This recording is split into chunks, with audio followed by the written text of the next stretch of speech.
من الشیطان الرجیم بسم اللہ الرحمن الرحیم الحمدللہ رب العالمین الصلاۃ والسلام علی سید الانبیاء والمرسلین وعلی آلہ الطیبین الطاہرین۔ عزیزان محترم، اخلاق اہل بیت کے ٹاپک سے 38 نمبر والیوم میں ہم آپ کو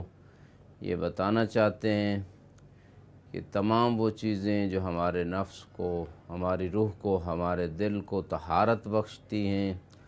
اور ان کو گناہوں سے بچا سکتی ہیں، اور تمام وہ امور کہ جن کو سمجھ کر ہم اللہ کا قرب حاصل کر سکتے ہیں ان کو بیان کرنے کی کوشش کی جا رہی ہے۔ جیسے کہ سورہ جمعہ کے اندر اللہ سبحانہ وتعالی نے فرمایا هو الذی بعث فی الامیین رسولا منہم یتلو علیہم آیاتہ ویزکیہم ویعلمہم الکتاب والحکمہ وإن کانوا من قبل لفی ضلال مبین۔ قلب سلیم اور پاک و پاکیزہ دل بنانا یہ انبیاء کی بعثت کی غایت و غرض ہے، جیسے کہ رسول اسلام کے مبعوث برسالت ہونے کی غرض و غایت بھی اللہ سبحانہ وتعالی نے سورہ جمعہ میں یوں وضاحت فرمایا هو الذی بعث فی الامیین رسولا منہم، کہ اللہ سبحانہ وتعالی وہ ہے جس نے مکی لوگوں کے اندر رسول کو بھیجا، یتلو علیہم آیات ہی، وہ رسول ان کے اوپر اللہ کی آیات کی تلاوت کرتا ہے، ویزکیہم، ان کے نفسوں اور روحوں اور دلوں کو طہارت و تزکیہ بخشتا ہے، ویعلمہم الکتاب والحکمہ، اور انہیں کتاب یعنی قرآن اور دانائی کی تعلیم دیتا ہے۔ وَإِن كَانُوا مِن قَبْلُ لَفِي ضَلَالٍ مُبِينٍ، اگرچہ اس سے پہلے وہ گہری اور واضح گمراہی کے اندر وہ پھر رہے تھے۔ لہٰذا اس مقام پہ بعثت رسول اسلام صلی اللہ علیہ وآلہ وسلم کی ایک غرض و غایت یہ ہے کہ لوگوں کے نفسوں کو طہارت و تزکیہ عطا فرمایا جائے۔ اس لیے آپ نے وہ معاشرہ جو بیٹیوں کو زندہ دفن کر دیتا تھا، بِأَيِّ ذَنبٍ قُتِلَتْ، کس جرم میں سے قتل کیا گیا، یہ سوال کیا جائے گا۔ رسول اسلام نے بیٹیوں کو احترام دیا، یہاں تک کہ اللہ نے رسول کو بیٹی عطا کی، اور آپ بیٹی کے احترام میں کھڑے ہو جاتے تھے، اور آپ کے احترام میں آپ دروازے پہ جا کے اجازت مانگتے تھے، اور رسول اسلام نے بیٹی کے احترام میں یہاں تک کہ روایت ملتا ہے جب آپ کی بیٹی تشریف لاتی تھی آپ اس کے ہاتھ کو چومتے تھے، اور رسول اسلام صلی اللہ علیہ وآلہ وسلم نے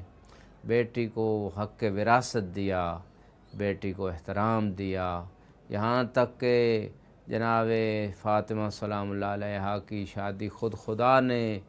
تعین و تجویز فرمائی تھی اور وہاں پہ نکاح بھی ہوا، لیکن اس کے باوجود یہ بیٹی کا مقام رسول اسلام نے ظاہر کیا کہ اس سے اجازت لی جائے عقد سے پہلے۔ یہ عظمت مستور، عظمت بنت و دختر ہے، لہٰذا اس مقام پہ ہمیں سوچنے کی ضرورت ہے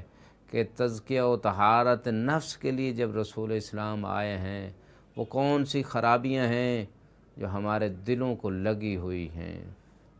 وہ کون سی خرابیاں ہیں جو ہمارے معاشرے میں موجود ہیں، ان سب سے بچنا، ان سب سے کنارہ کشی اختیار کرنا، ان سب بیماریوں کی خاتمے کے لیے کوشش کرنا، یہی نبی علیہ السلام کی غرض و غایت ہے، اور اسی میں ہمارے نفس اور دلوں کی طہارت و تزکیہ موجود ہے۔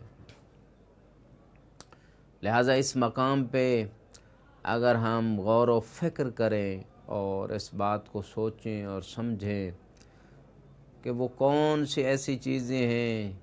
کہ جن سے ہمارے دلوں کی طہارت کو خطرہ ہے، بہت ساری چیزیں ہیں۔ ان میں اگر ہم عقائد کے اعتبار سے دیکھیں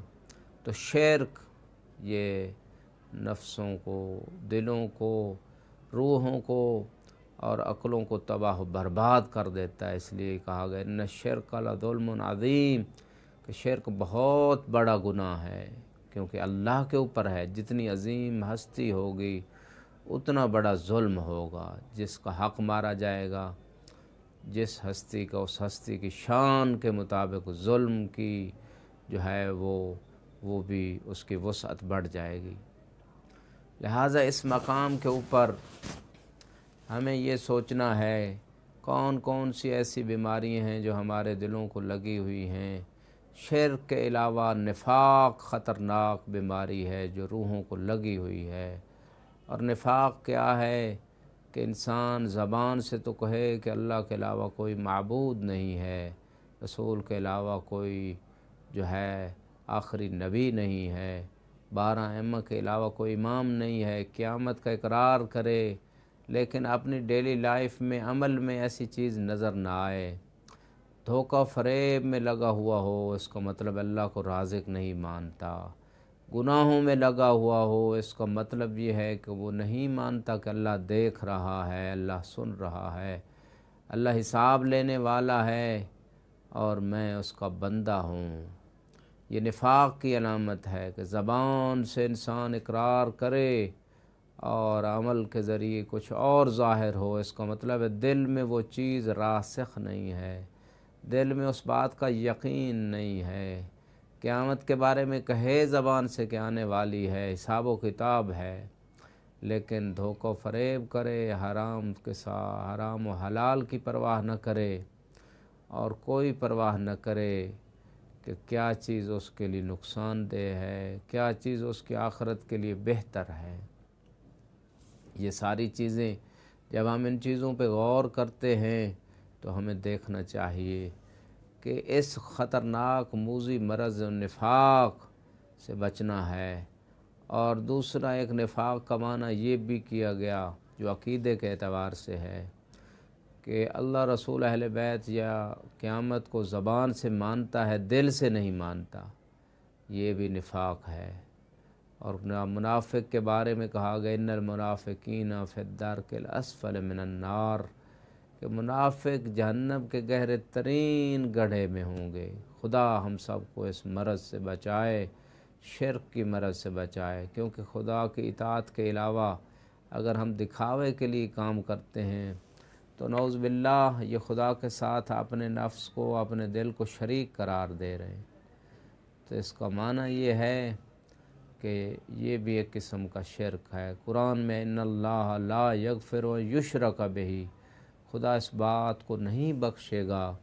کہ اس کے ساتھ شرک کیا جائے۔ لہذا ہمیں ان باتوں پہ غور کرنا ہے۔ کون سی اور بیماریاں جو ہمارے دل کو لگی ہوئی ہیں؟ تکبر ہے۔ حقوق العباد کے اعتبار سے اگر ہم دیکھیں، تکبر بہت سارے لوگوں میں پایا جاتا ہے، اپنے آپ کو بڑا سمجھنا، دوسروں کو حقیر سمجھنا، یہ خطرناک مرض ہے۔ حدیث قدسی میں ہے ان الکبر ردائی فمن نازعنی فی ردائی اکبہ فی نار جہنم۔ مضمون حدیث قدسی یہ ہے کہ یہ بڑائی تو میری صفت اور خوبی ہے، اور جس نے بڑائی میں میرے ساتھ جھگڑا کیا میں اس کو جہنم منہ کے بل گراؤں گا۔ فرعون نے کہا انا ربکم الاعلی، خدا نے اسے عبرت بنا دیا۔